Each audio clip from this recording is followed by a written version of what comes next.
오늘의 묵상 한 장은 창세기 33장입니다. 오늘도 생명의 말씀과 기도의 능력으로 천국을 실감하는 은혜가 있기를 원합니다. 이제 창세기 33장은 야곱과 에서의 극적인 상봉과 더불어서 이제 야곱이 세겜에 정착해서 사는 그런 내용을 기록하고 있습니다. 1절부터 11절까지는 야곱과 에서의 상봉의 내용이 소개되고 있다면 12절부터 마지막 20절까지 이 내용은 세겜에 거주하는 야곱의 내용이 소개가 되고 있죠. 자, 33장 1절 이 내용을 통해서 보면은 야곱이 눈을 들어 보니 에서가 400인을 거느리고 오는지라 이렇게 말씀을 하고 있어요. 지금 눈앞에 보여진 것은 자기를 사실은 이렇게 영접하려 오는 에서라기보다는 자기를 해하려 하는 에서 400인을 지금 볼 수가 있어요.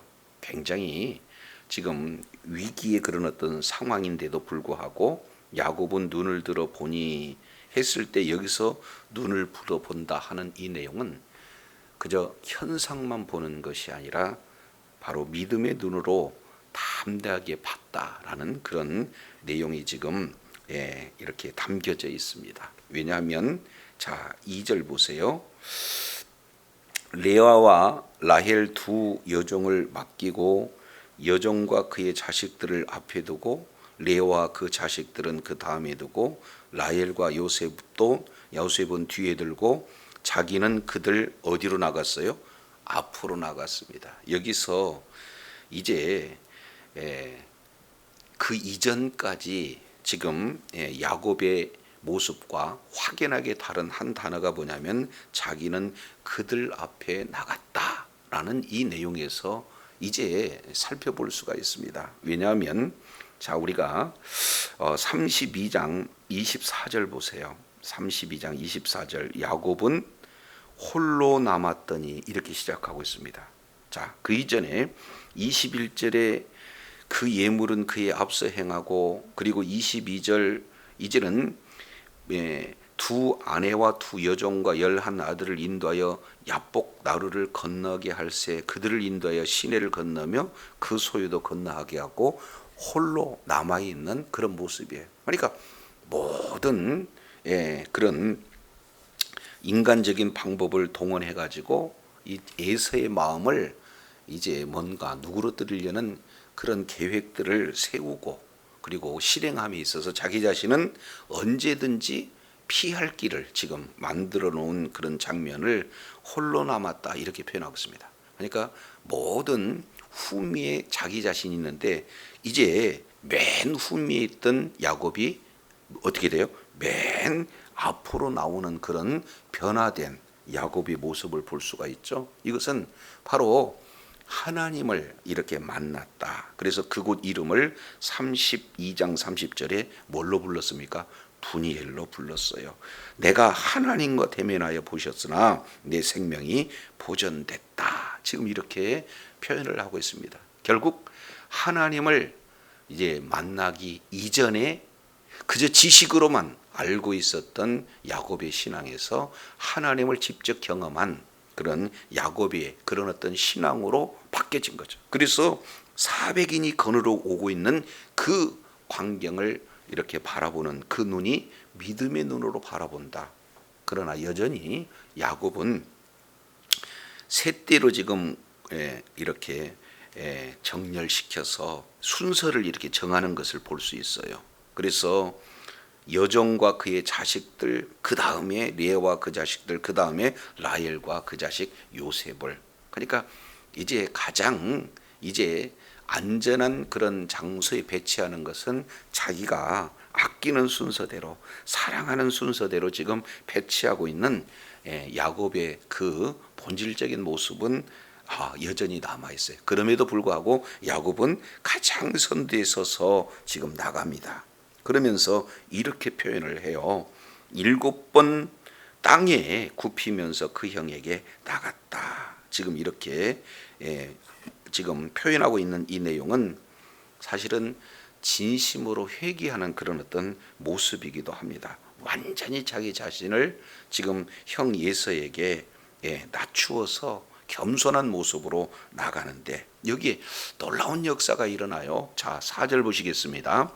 예서가 달려와서 그를 맞이하여 안고 목을 어긋 맞추고 그와 입 맞추고 서로 우니라. 지금 이제 완전히 이 에서의 마음이 이렇게 반전되는 그런 모습을 지금 기록하고 있습니다.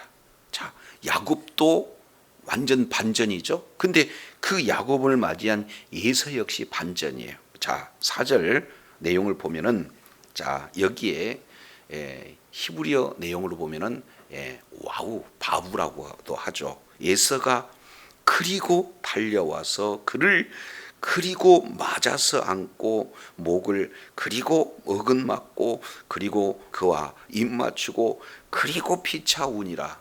지금 그리고라고 하는 이 내용이 5번 연속해서 지금 연결이 되고 있습니다. 그만큼 에서는요 하나님의 그 사랑의 마음이 가득 차서 달려옵니다. 그리고 그거를 어긋 맞습니다. 그리고 입 맞추고 서로 울고 있는 그런 내용이에요.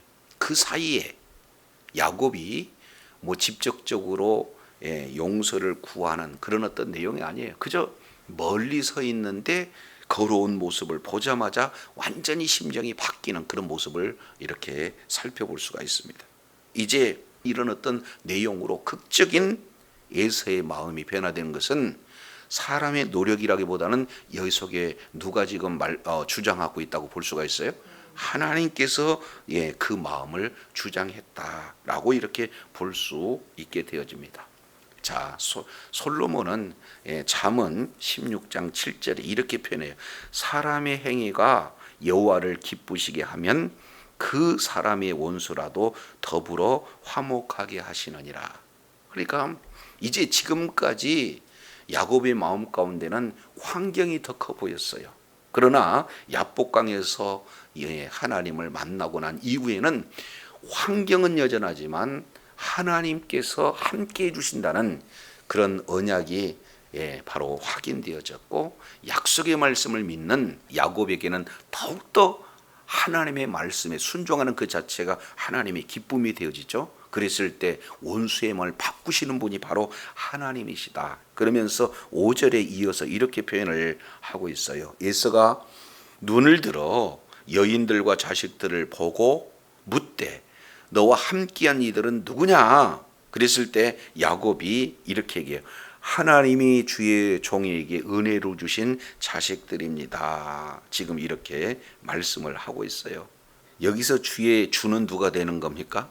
바로 에서가 되겠죠. 그래서 여전히 야곱다운 그런 어떤 모습이 보여져요. 아주 용어 한마디 한마디도 용이 주도한 그런 어떤 표현들을 그대로 사용하고 있는 것을 보게 됩니다.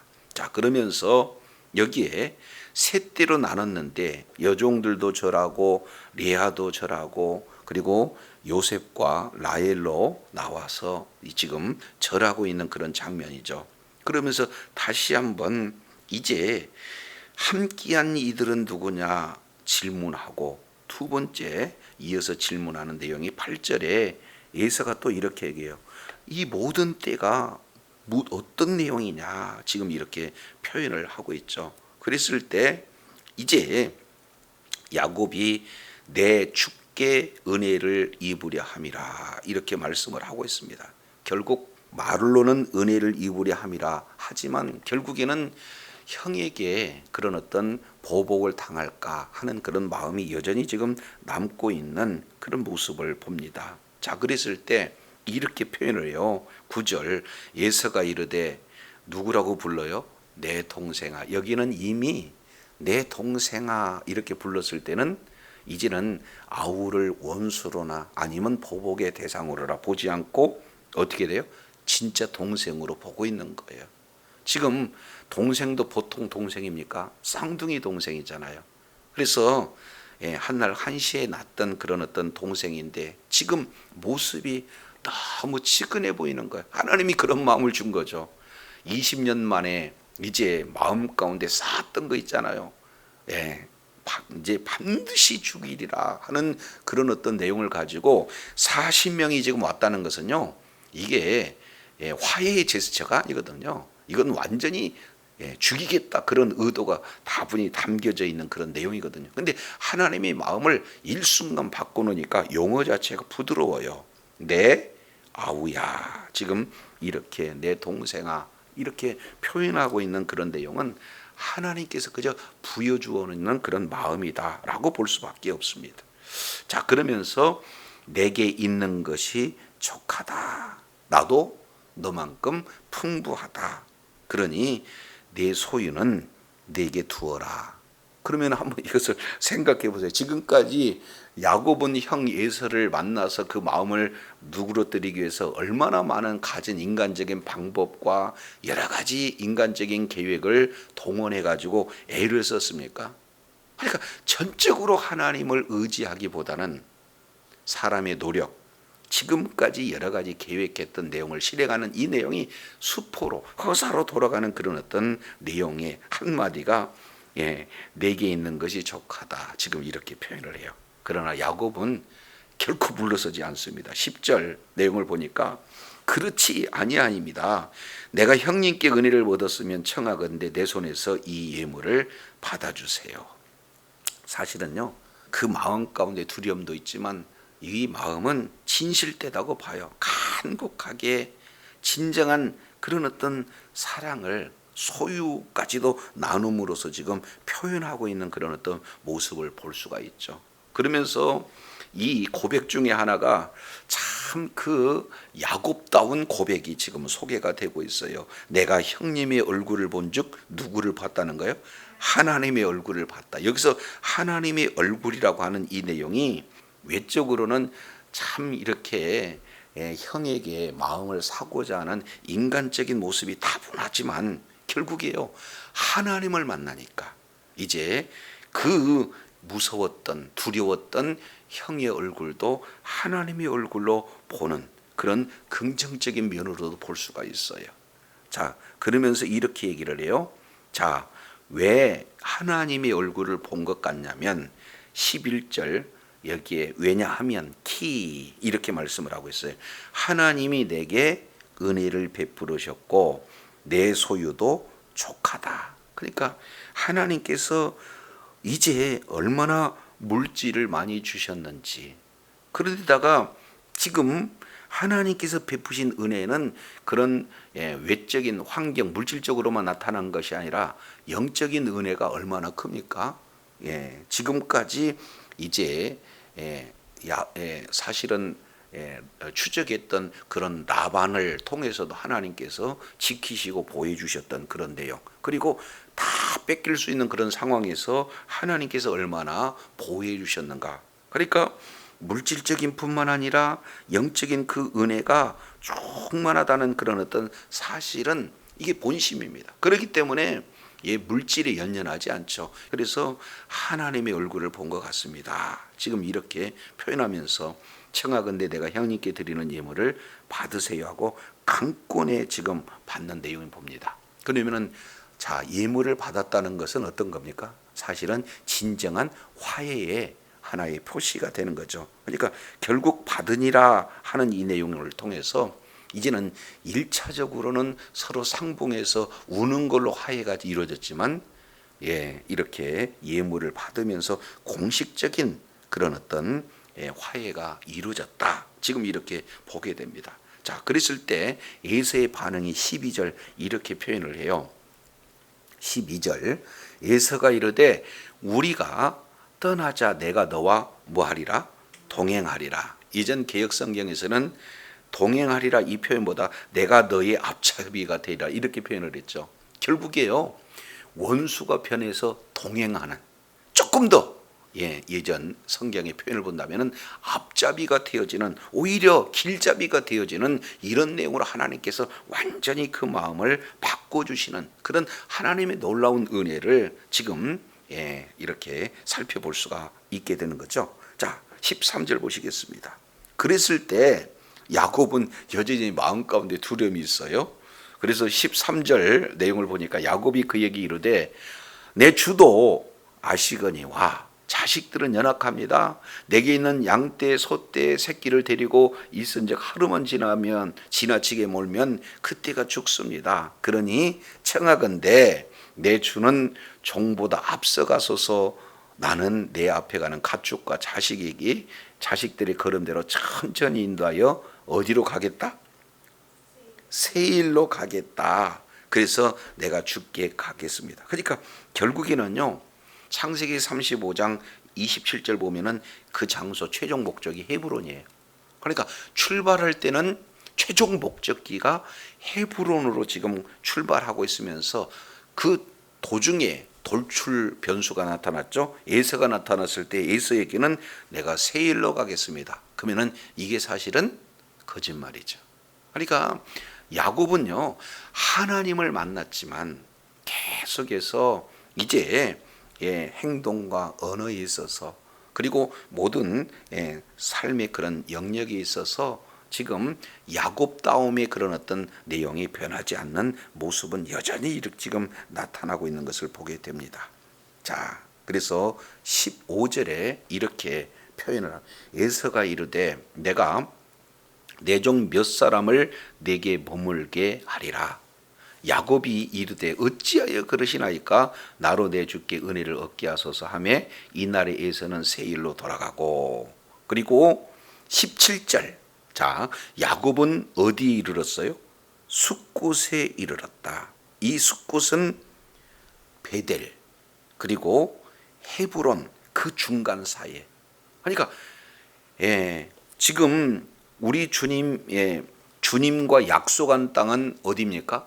베델이었잖아요. 그리고 헤브론 이 내용은 이제 뭡니까? 아버지가 사는 그런 어떤 장소예요. 최종적인 목적지예요. 그러니까 그 중간 사이에 어디에 이르렀어요? 숫곳에 이르렀어요.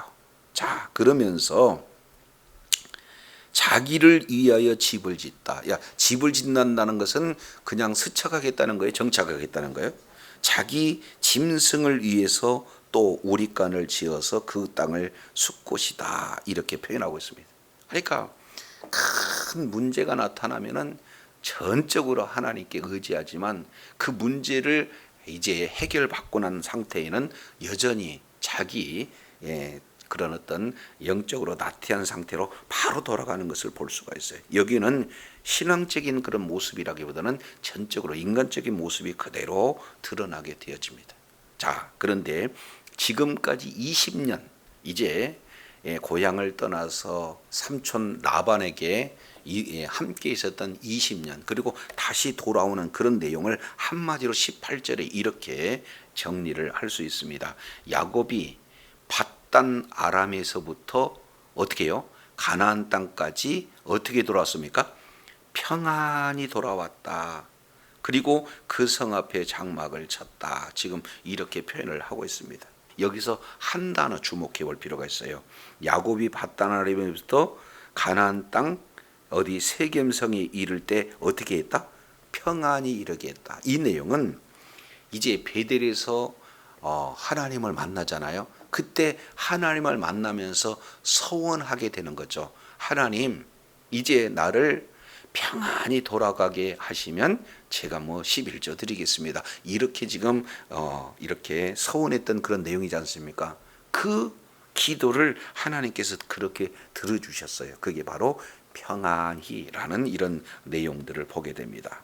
그래서 이제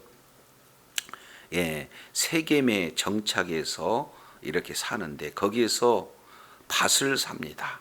그리고 20절 거기에서 또 단을 쌓습니다. 그리고 그 단 이름을 뭐라고 해요? 엘로헤 이스라엘 이렇게 표현을 하고 있어요. 여기서 엘이라고 하는 그 엘은 하나님이에요. 파워, 힘, 능력 이 엘.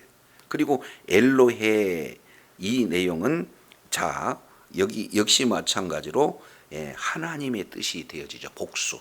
그래서 엘로헤 하나님. 근데 그 하나님은 누구의 하나님이에요? 이스라엘 하나님. 그건 사실 이스라엘은 누가 됩니까? 야곱이 변해서 이스라엘. 그래서 이 엘로의 하나님은 이스라엘의 하나님입니다라고 이렇게 표현하고 있어요. 지금까지 아브라함의 하나님으로만 불려졌던, 그리고 아버지 이삭의 하나님으로만 불려졌던 그 하나님이 이제는 누구 하나님이 되느냐?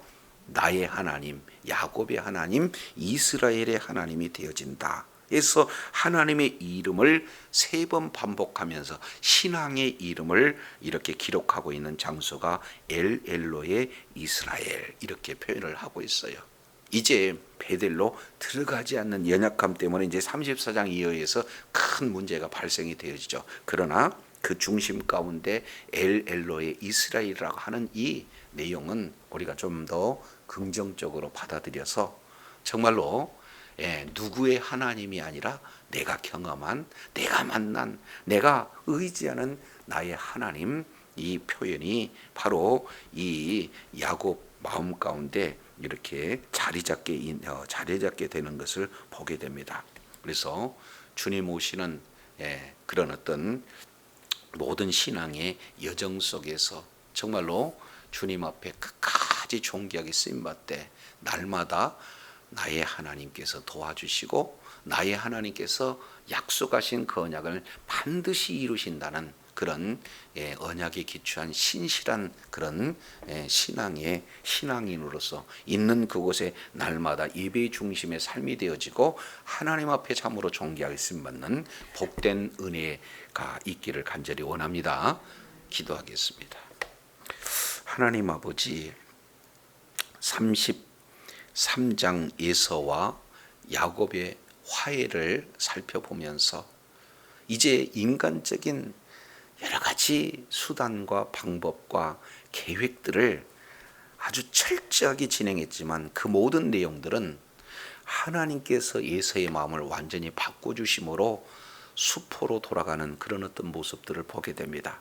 처음부터 하나님을 전적으로 의지하고 주님의 인도함을 받았더라면 하는 그런 아쉬움도 있지만 우리 하나님께서는 그러한 야곱과 같은 우리를 많은 사람과 많은 환경을 통해서 신앙의 이런 불순물들을 하나하나 제거해서 결국에 이제는 성장시켜서 엘로의 이스라엘이라고 하는 나의 하나님, 바로 이 하나님은 나의 하나님이라고 하는 이런 믿음의 고백의 표현까지 계속해서 신앙을 성숙해 하시는 하나님의 모습을 살펴보면서 정말로 이제는 환경 속에서 그 여러 가지 큰 문제보다도 그 문제를 해결하실 분이 바로 주님이시기에 끝까지 주님께 주목하고 주님을 의지하고 주님의 인도함을 받아 있는 그곳이 천국이 되어 날마다 하나님 앞에 존귀하게 쓰임받는